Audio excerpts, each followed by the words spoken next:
सच्चे सौंदर्य को प्राप्त करना। सौंदर्य कितना नैनाभिराम होता है। सुंदरता को देखने के लिए आंखें कितनी ललायित रहती है। जीवित वस्तुओं की शोभा निराली है। उसकी हर एक क्रिया में सौंदर्य भरा होता है। प्राणियों की शरीर रचना, कांति, बोली, हलचल, विचार प्रणाली और क्रिया पद्धति सौंदर्य से परिपूर्ण है। मनुष्य से लेकर चींटी तक विभिन्न आकृतियों के प्राणी अपने अपने क्षेत्र में अनुपम शोभायुक्त है।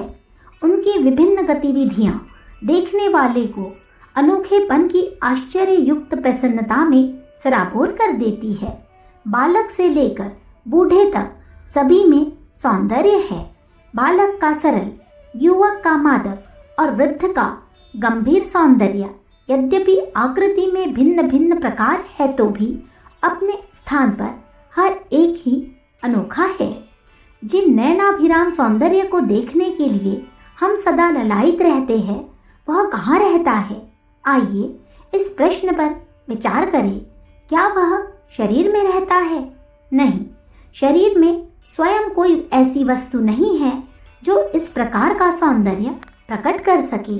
देह में से जीव के निकल जाते ही मनोहर लगता हो, उसका प्राण निकलते ही वह सारा सौंदर्य नष्ट हो जाता है और घृणित, कुरूपता, दुर्गंध एवं अस्पर्शता उसमें प्रकट हो जाती है।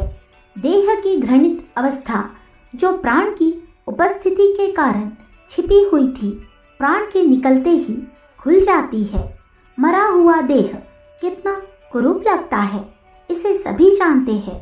कुछ ही समय उपरांत वह सड़ने लगता है, दुर्गंध आने लगती है और कीड़े पड़ जाते हैं। प्राणियों के अतिरिक्त वनस्पति का भी यही हाल है। जब तक पेड़ पौधे हरे भरे हैं, तब तक उनका सौंदर्य है। जब वे निष्प्राण हो जाते हैं, सूख जाते हैं, तो उनकी सारी मनोहरता नष्ट हो जाती है। इससे प्रकट होता है कि सौंदर्य का उद्गम केंद्र आत्मा है। जड़ पदार्थ तो उसके सौंदर्य को प्रकट करने के माध्यम मात्र है। जीवों का सौंदर्य, आदर और बड़प्पन उनके शरीर की स्थूलता या आकृति से नहीं, वरन आत्मिक स्थिति के अनुसार आंका जाता है। अल्प प्राणियों की अपेक्षा शारीरिक दृष्टि से मनुष्य पीछे है, तो भी वह बड़ा है। यह बड़प्पन उसकी आत्मिक योग्यता के अनुसार है। मनुष्यों में भी प्रभुता उनको मिलती है जिनमें आत्मबल अधिक है, जिनमें प्राण शक्ति अधिक है, वे ही सुंदर है। महात्मा गांधी का सौंदर्य हजारों फिल्म या नाटक में नाचने वाले तथाकथित सुंदर अभिनेताओं से अधिक है। गार्गी और मैत्रेयी की सुंदरता के सामने दुनिया भर की क्रिया मिलकर भी फीकी रहेगी। सौंदर्य का मूल स्रोत आत्मा है। सत्य और शिव होने के साथ साथ आत्मा ही सुंदर गुण वाला भी है। उसके अतिरिक्त और कोई सुंदर पदार्थ इस सृष्टि में नहीं है।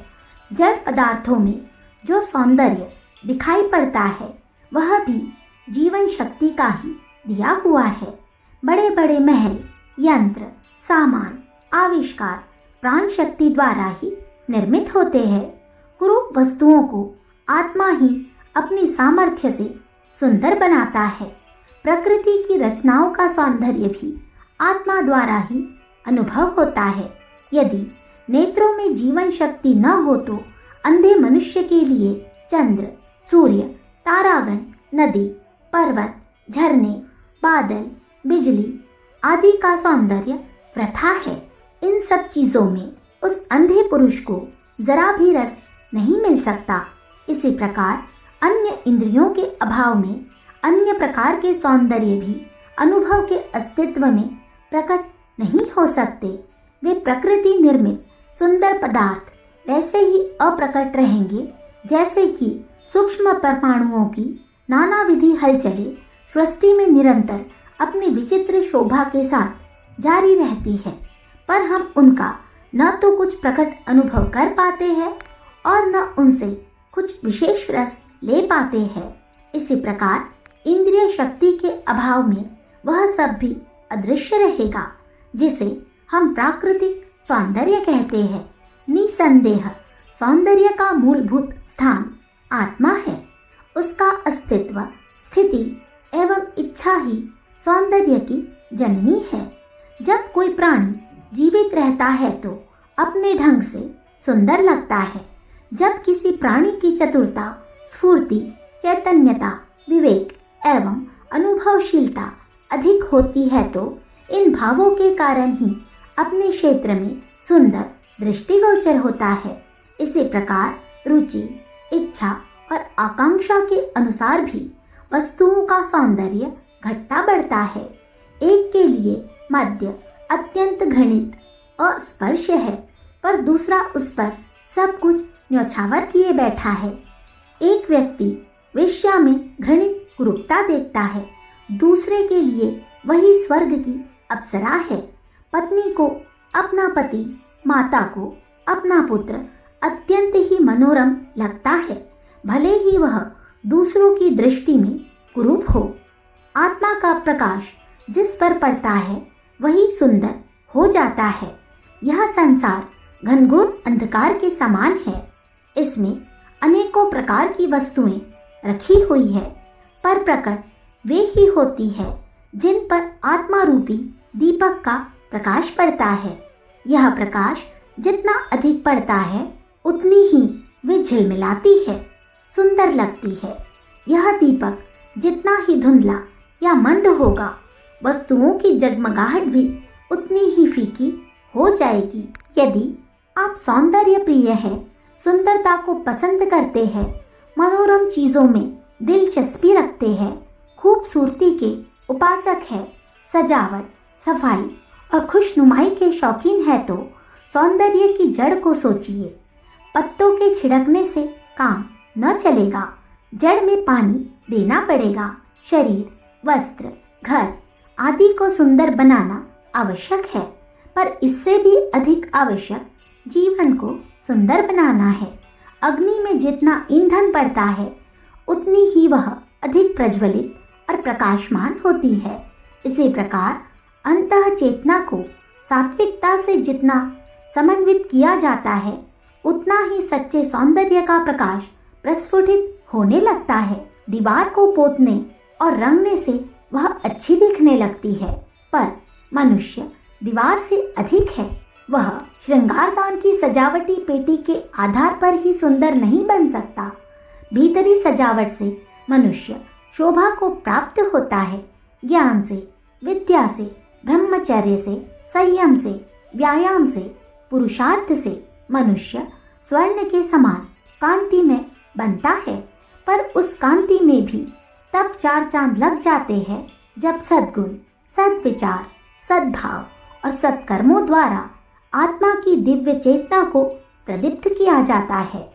आत्मा की सतोगुणी उन्नति में जो सौंदर्य का दर्शन करता है, यथार्थ में वही सुंदरता का सच्चा पारखी है। सौंदर्य के उपासक को सूक्ष्मदर्शी होना चाहिए। किसी के शरीर को जब सुंदर देखा जाए तो उस बीजभूत आत्मा की महिमा का आनंद अनुभव करना चाहिए कि सत्ता कैसी महान है, जिसके स्पर्श से हाड़ मांस जैसे घृणित वस्तुएं ऐसी जगमगा रही है। जब प्रकृति के सौंदर्य को देखे तो अनुभव करना चाहिए कि परमात्मा कितना सुंदर है, जिसकी कारीगरी में ऐसी अद्भुत छटा छहर रही है।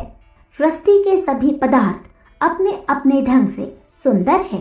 कुरूपों में भी एक विशेष प्रकार का अपने ढंग का सौंदर्य है। सजीव सृष्टि में सर्वत्र सौंदर्य ही भरा पड़ा है। इस सुंदरता का उद्गम आत्मा है, परमात्मा है। उसी तत्व को यदि हम देखें, स्पर्श और आलिंगन करें तो जो सुख इंद्रियों को सुंदर चीजों द्वारा मिलता है उससे असंख्यों गुना आनंद उपलब्ध कर सकते हैं। सौंदर्य की मूल सत्ता का रसास्वादन करने वाले, आत्मा का सानिध्य रखने वाले ही अगाध सुंदरता को देखते हैं और परमानंद को प्राप्त करते हैं। अखंड ज्योति अक्टूबर सन 1945, पृष्ठ संख्या 12-13।